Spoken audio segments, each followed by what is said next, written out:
Hello, and welcome to another episode of Adventurous Appetizers. This is Jonathan Stark, your Dungeon Master. Today, I'm going to be talking about narrative structure in Dungeons and Dragons, and specifically something that a lot of DMs have trouble with, and that is how to get player characters involved in your story from the very beginning, how to make sure that players understand their character's role in the story and are thinking about their characters as parts of the story, not just combatants that are going to whack and hack their way through your game world. First off, I wanted to throw out a couple announcements out there.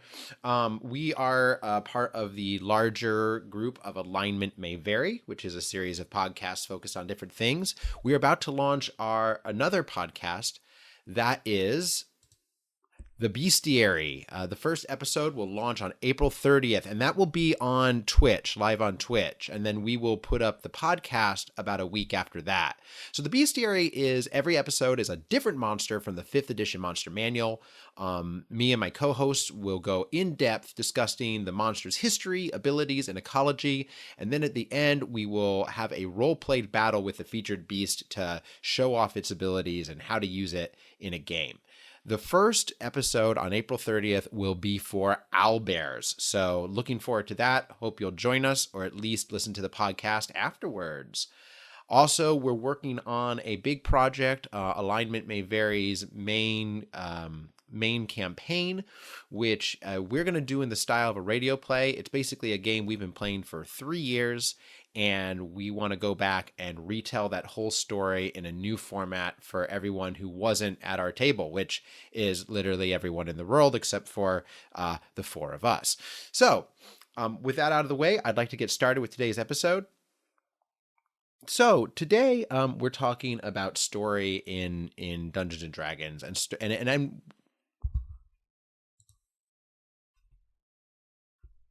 So today we're going to talk about narrative structure in an interactive fiction medium. Interactive fiction requires a little bit of different things than normal story structure. So if you've ever, read about Today we're going to be talking about starting your campaign and telling a good story in Dungeons and Dragons. So every good story starts with heroes and protagonists. And Dungeons and Dragons is unique in that those heroes are played by the players, and we honestly don't know where they're going to end up. Unlike any other medium, the story is not set, hopefully not set. If you're railroading your players into a single story, you're not DMing correctly.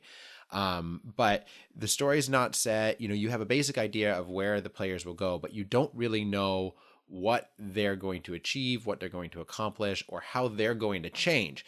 And let's talk about that for a minute, because change is the most important part of any story.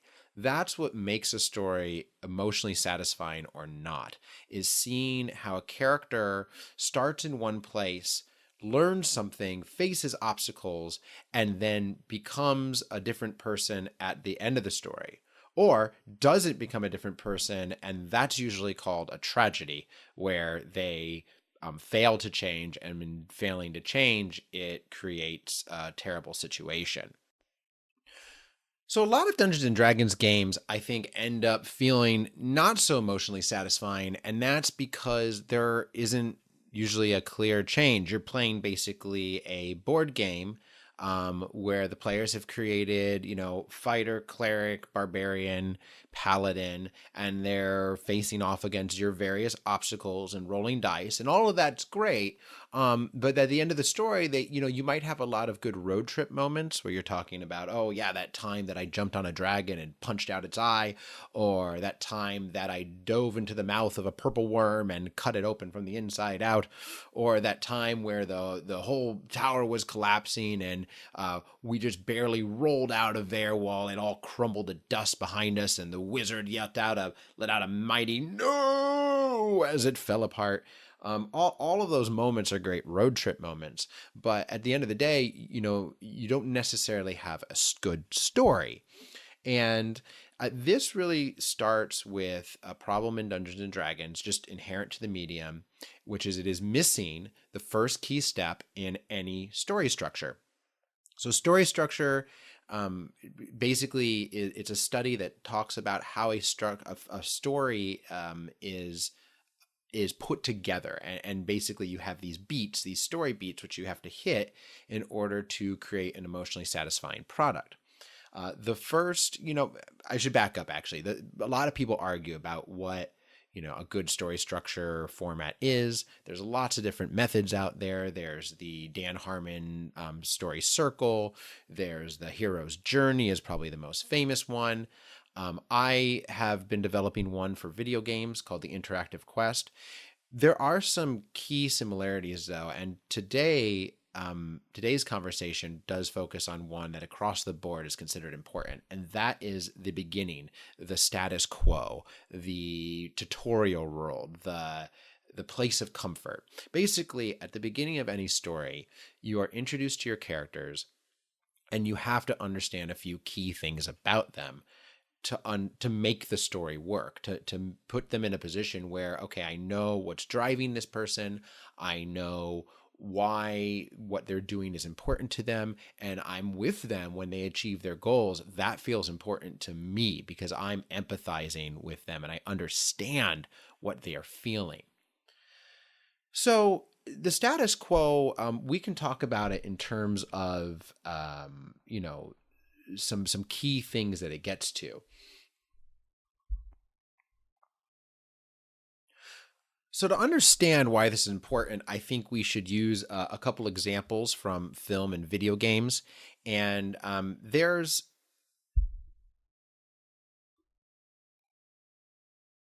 so to understand why this is important, you have to understand what the status quo is establishing. And there's six things that it establishes. And the first is, what does a normal day look like for this character? Why is the place they are, why is that place stable? What's their starting powers? What powers do they have? What are the boundaries of their comfort zone? So like, how far does that safety and stability extend? What keeps them safe there? What makes this place of comfort a safe place? And who their friends and allies are. And then finally, something is going to change to mix all of that up and throw them into a world of adventure. But those are the key starting things. And to use an example from film, the most famous and widely used examples are Star Wars, because it's just such a simple structure. So let's go through it real quick. What does a normal day look like to that character? Well, Luke is a space farmer. It's pretty boring. Why is the place of comfort stable? So the status quo, the opening, it establishes several things about the character that is really important to know. And there's seven of these key things. One is, so the opening scenes establish really important things about the characters. And there are seven of these things. And the first one is, what is a normal day? The opening is really important for establishing key things we need to know about the characters. And there are seven of those things, and they boil down to this. One, what does a normal day look like to this character? Let's use Star Wars as an example because this is a really easy, classically used example. Everybody knows it. What does a normal day look like to Luke? He is a space farmer. It's pretty boring. Why is this place that he's in stable? Why is the place of comfort stable? Well, it's stable here because it's such a far away planet, Tatooine. Nobody cares about it, has no resources. So the Empire isn't even going to come there. And he actually says that in the film. He says, we're too far away to even bother with in this war. What is the starting powers? You just get to kind of know the character a little bit. So we know Luke is, he's resourceful, he's intelligent. We know he can fix droids. What are the boundaries of our comfort zone? The boundaries in Tatooine are really his homestead. We know that right outside the homestead, there is danger. There's the Sand People and all of that. Mos Eisley is Now, the opening in most media is used to establish all sorts of information about a main character, and to see like everything about their lives and all of that. That works great in a book or a movie, because you have time to spend on these main characters and a captive audience who's going to pay attention to them. Different in Dungeons and Dragons because you're playing a game, right? So you don't want the focus to just be on one of these player characters. And honestly, players often have trouble coming up with on the fly, a huge story for their characters. And even if they do, that's not always a good thing because that character might get eaten by a kobold in the first game session. And then all of that work and all of that thing to make them the main powerful character kind of goes out the window. So in Dungeons and Dragons, you have to strike a very different balance between establishing enough things to make the story interesting but not overdoing it so that when the character dies, you've destroyed your whole story. And also, keeping in mind that your players are here to have fun. They're not here to be writers. They're not here to, create the perfect story. They're here to play a character and get in that role and get going in your game world. So, rather than go through the big list of things we would establish for a novel character or a movie character, I want to just throw out 4 questions that you should be asking your player characters and how to help them develop them in character creation. So, of course, character creation, the book spends. So, first of all, I think you should ask these questions before your player actually makes their class and gets their statistics and all of that. If your players want to roll up statistics to help them decide whether this character is intelligent or pretty or strong, that's fine.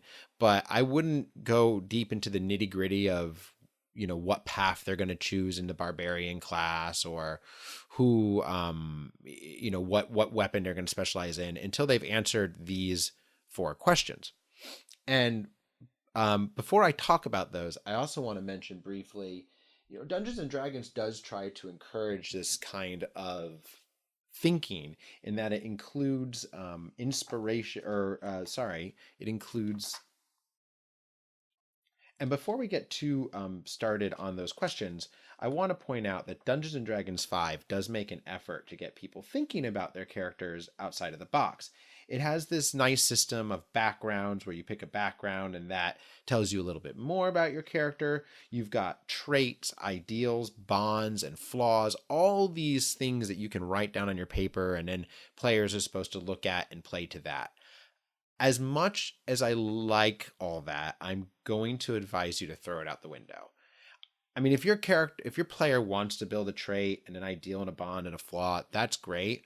But I can tell you that 9 times out of 10, they write that stuff down and then they forget about it. And maybe every once in a while they'll pull out their flaw, or they'll look at their ideal and say, "Oh, I'm supposed to not kill all the innocents in this village." But I mean, more often it doesn't really build character. It more becomes this nebulous rule that they sometimes play to. Backgrounds can be a little bit better, and I advise you keep in the backgrounds because at least they have some more effect on the gameplay. They give you certain skills, tools, and new equipment, and they can be fun.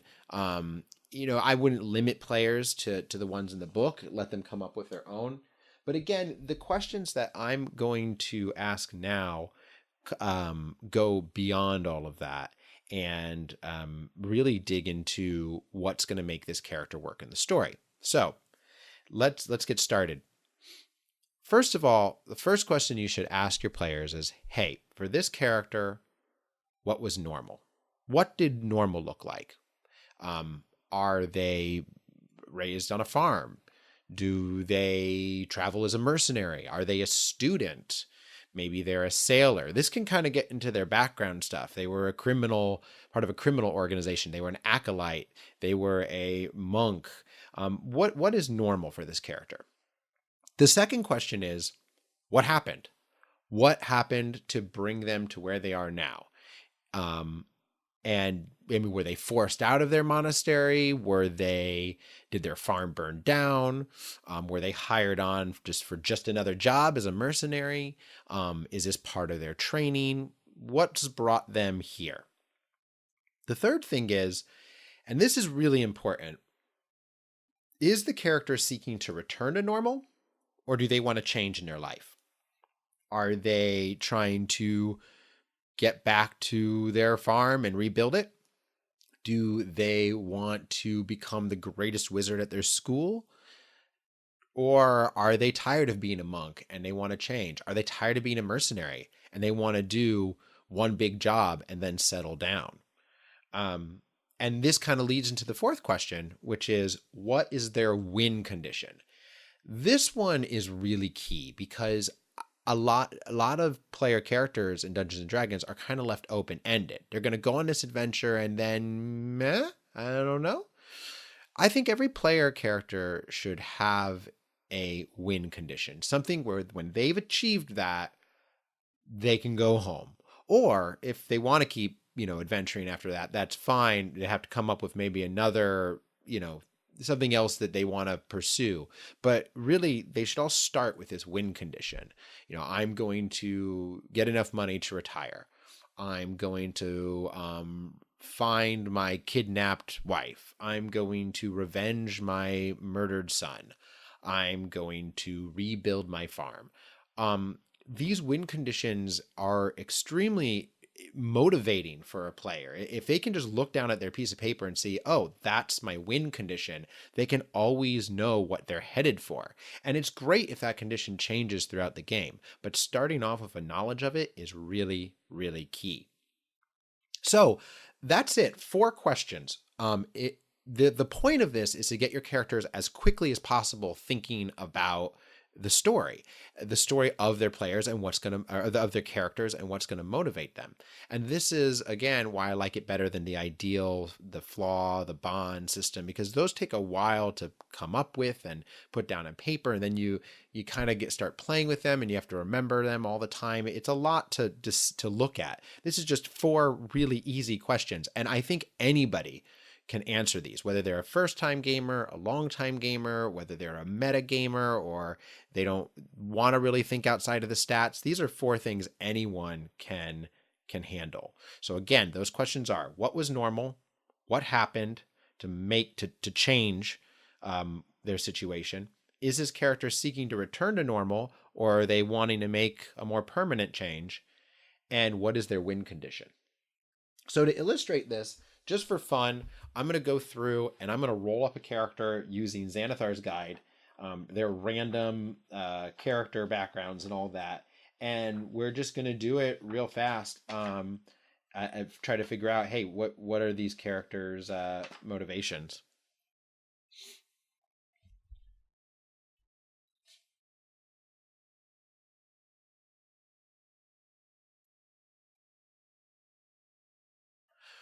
So real quick, just for fun, just to illustrate this, I'm going to grab a couple fairly well-known characters from video games, and we're going to see.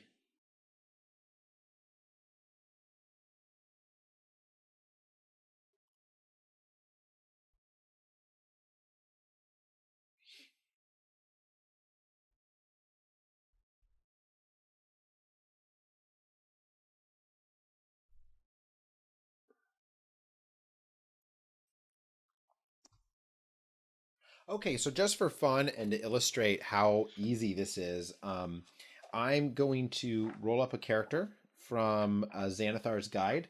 This is going to be using their random backgrounds rules, and we're just going to come up with these things on the fly. So let's do it. First off, I'm going to say my character is a half elf, and we'll roll the die here. So, uh,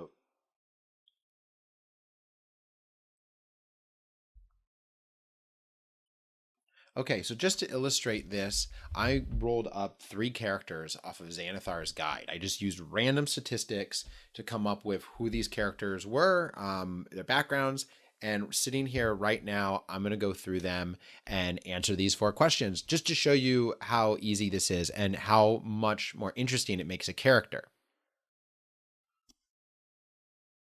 So to illustrate this for fun, I created just some random statistics for characters and came up with. I literally drew things out of a hat, and they were just some little background pieces. I threw them down, made three characters.